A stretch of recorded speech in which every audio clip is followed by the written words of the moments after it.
ॐ अस्य श्रीपञ्चमुखहनुमत्कवचमन्त्रस्य ब्रह्मा ऋषिः गायत्र्येच्छन्दः पञ्चमुखविराट् हनुमान् देवता ह्रीं बीजं श्रीं शक्तिः क्रौं कीलकं क्रूं कवचाय हुं क्रैं अस्त्राय फट् इति दिग्बन्धः। गरुड उवाच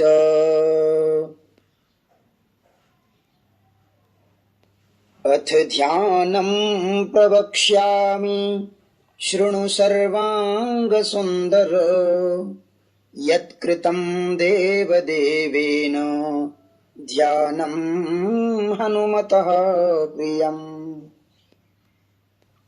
पञ्चवक्त्रं महाभीमं त्रिपञ्चनयनैर्युतं बाहुभिर्दशभिर्युक्तं सर्वकामार्थसिद्धिदम्। पूर्वतु वानरं वक्त्रं कोटिसूर्यसमप्रभं दंष्ट्राकरालवदनं भ्रुकुटीकुटिलेक्षणम्। अस्यैव दक्षिणं वक्त्रं नारसिंहं महाद्भुतम् अत्युग्रतेजो वपुषं भीषणं भयनाशनम्। पश्चिमं गारुडं वक्त्रं वक्रतुण्डं महाबलम् सर्वनागप्रशमनं विषभूतादिकृन्तनम्। उत्तरं सौकरं वक्त्रं कृष्णं दीप्तं नभोपमम् पातालसिंहवेताल ज्वररोगादिकृन्तनम्। ऊर्ध्वं हयाननं घोरं दानवान्तकरं परम् येन वक्त्रेण विप्रेन्द्र तारकाख्यं महासुरम्। जघान शरणं तत्स्यात् सर्वशत्रुहरं परम् ध्यात्वा पञ्चमुखं रुद्रं हनुमन्तं दयानिधिम्। खड्गं त्रिशूलं खट्वाङ्गं पाशमङ्कुशपर्वतम् मुष्टिं कौमोदिकीं वृक्षं धारयन्तं कमण्डलुम्। भिन्दिपालं ज्ञानमुद्रां दशभिर्मुनिपुङ्गवम् एतान्यायुधजालानि धारयन्तं भजाम्यहम्। प्रेतासनोपविष्टं तं सर्वाभरणभूषितं दिव्यमाल्याम्बरधरं दिव्यगन्धानुलेपनम् सर्वाश्चर्यमयं देवं हनुमद्विश्वतोमुखम्। पञ्चास्यमच्युतमनेकविचित्रवर्णं वक्त्रं शशाङ्कशिखरं कपिराजवर्यं पीताम्बरादिमुकुटैरुपशोभिताङ्गम् पिङ्गाक्षमाद्यमनिशं मनसा स्मरामि। मर्कटेशं महोत्साहं सर्वशत्रुहरं परं शत्रुं संहर मां रक्ष श्रीमन्नपदमुद्धर। ॐ हरिमर्कटमर्कटमन्त्रमिदं परिलिख्यति लिख्यति वामतले यदि नश्यति नश्यति शत्रुकुलम् यदि मुच्यति मुच्यति वामलता। ॐ हरिमर्कटाय स्वाहा। ॐ नमो भगवते पञ्चवदनाय पूर्वकपिमुखाय सकलशत्रुसंहारणाय स्वाहा। ॐ नमो भगवते पञ्चवदनाय दक्षिणमुखाय करालवदनाय नरसिंहाय सकलभूतप्रमथनाय स्वाहा। ॐ नमो भगवते पञ्चवदनाय पश्चिममुखाय गरुडाननाय सकलविषहराय स्वाहा। ॐ नमो भगवते पञ्चवदनाय उत्तरमुखाय आदिवराहाय सकलसम्पत्कराय स्वाहा। ॐ नमो भगवते पञ्चवदनाय ऊर्ध्वमुखाय हयग्रीवाय सकलजनवशङ्कराय स्वाहा। ॐ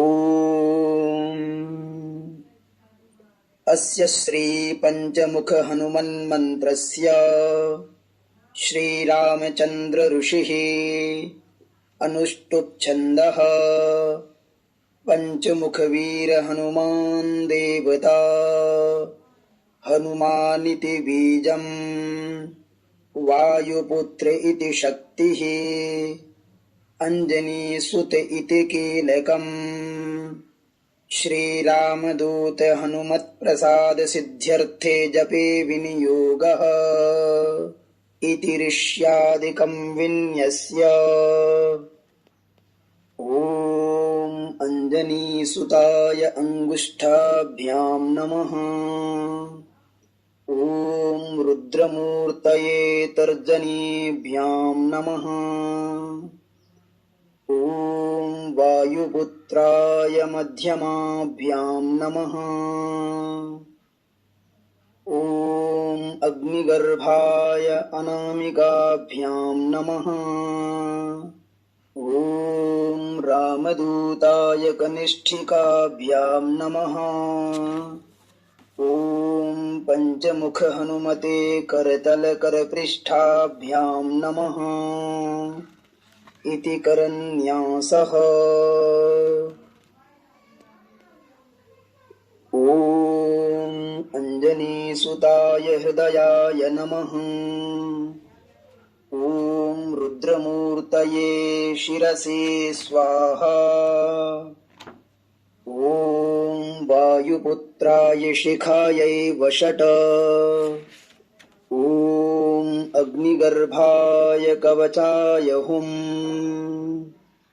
ॐ रामदूताय नेत्रत्रयाय वौषट। ॐ पञ्चमुख हनुमते अस्त्राय फट। ॐ पञ्चमुख हनुमते स्वाहा इति दिग्बन्धः।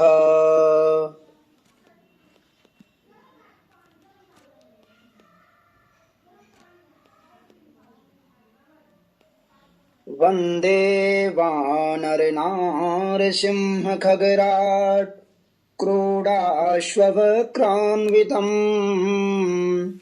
दिव्यालङ्करणम् त्रिपश्च नयनम् दैदीप्यमानम्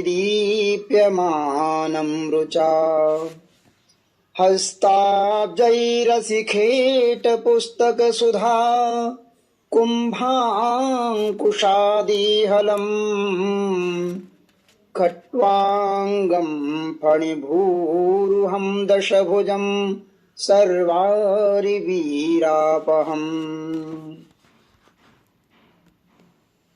ॐ श्रीरामदूतायाञ्जनेयाय वायुपुत्राय महाबलपराक्रमाय सीतादुःखनिवारणाय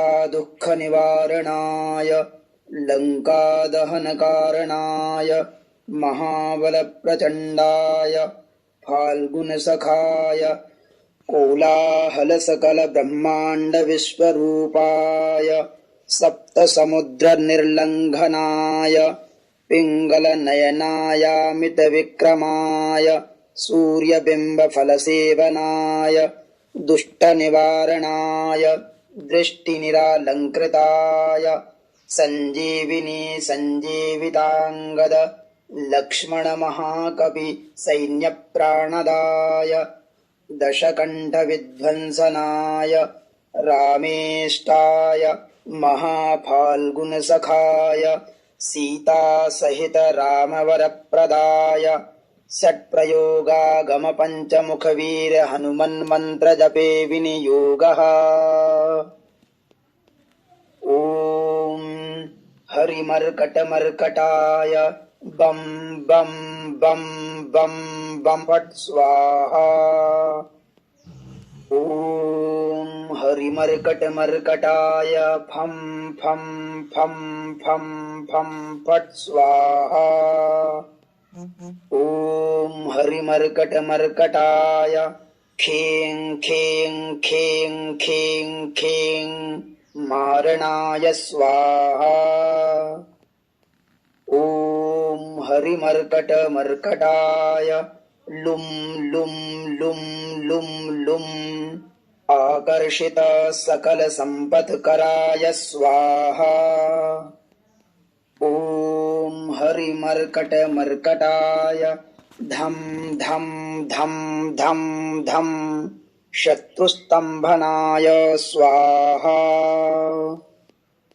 ॐ तं तं तं तं तं कूर्ममूर्तये पञ्चमुखवीर हनुमते परयन्त्र परतन्त्रोच्चाटनाय स्वाहा।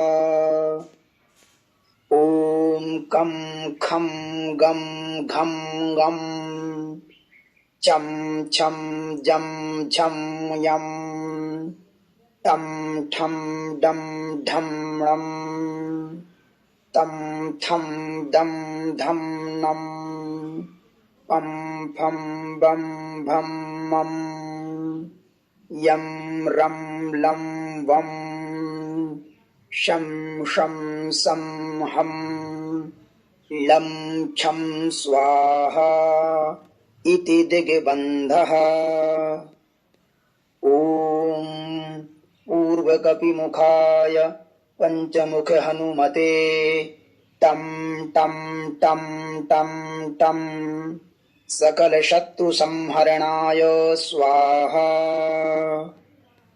ॐ दक्षिणमुखाय पञ्चमुख हनुमते करालवदनाय नरसिंहाय। ॐ ह्रां ह्रीं ह्रूं ह्रैं ह्रौं ह्रः सकलभूतप्रेतदमनाय स्वाहा। ॐ पश्चिममुखाय गरुडाननाय पञ्चमुख हनुमते मं मं मं मं मं सकलविषहराय स्वाहा। ॐ उत्तरमुखाय आदिवराहाय लं लं लं लं लं नृसिंहाय नीलकण्ठमूर्तये पञ्चमुख हनुमतये स्वाहा। ॐ ऊर्ध्वमुखाय हयग्रीवाय रुं रुं रुं रुं रुं रुद्रमूर्तये सकलप्रयोजन निर्वाहकाय स्वाहा। ॐ अञ्जनीसुताय वायुपुत्राय महाबलाय सीताशोकनिवारणाय श्रीरामचन्द्रकृपापादुकाय महावीर्यप्रमथनाय ब्रह्माण्डनाथाय कामदाय पंचमुखवीर हनुमते स्वाहा। भूतप्रेत पिशाच ब्रह्मराक्षस शाकिनी डाकिनी अंतरिक्षग्रह परयंत्र परतंत्रोच्चाटनाय स्वाहा। सकल प्रयोजन निर्वाहकाय पंचमुखवीर हनुमते श्रीरामचंद्र वरप्रसादाय जं जं जं जं जं स्वाहा। इदं कवचं पठित्वा तु महाकवच पठेन्नरः एकवारं जपेत् स्तोत्रम् सर्वशत्रुनिवारणम्। द्विवारं तु पठेन्नित्यं पुत्रपौत्रप्रवर्धनम्। त्रिवारं च पठेन्नित्यं सर्वसम्पत्करं शुभम्। चतुर्वारं पठेन्नित्यं सर्वरोगनिवारणम्। पंचवारं पठेन्नित्यं सर्वलोकवशङ्करम्। षड्वारं च पठेन्नित्यं सर्वदेववशङ्करम्। सप्तवारं पठेन्नित्यं सर्वसौभाग्यदायकम्। अष्टवारं पठेन्नित्यं इष्टकामार्थसिद्धिदम्। नववारं पठेन्नित्यं राजभोगमवाप्नुयात्। दशवारं पठेन्नित्यं त्रैलोक्यज्ञानदर्शनम्। रुद्रावृत्तिं पठेन्नित्यं सर्वसिद्धिर्भवेत्।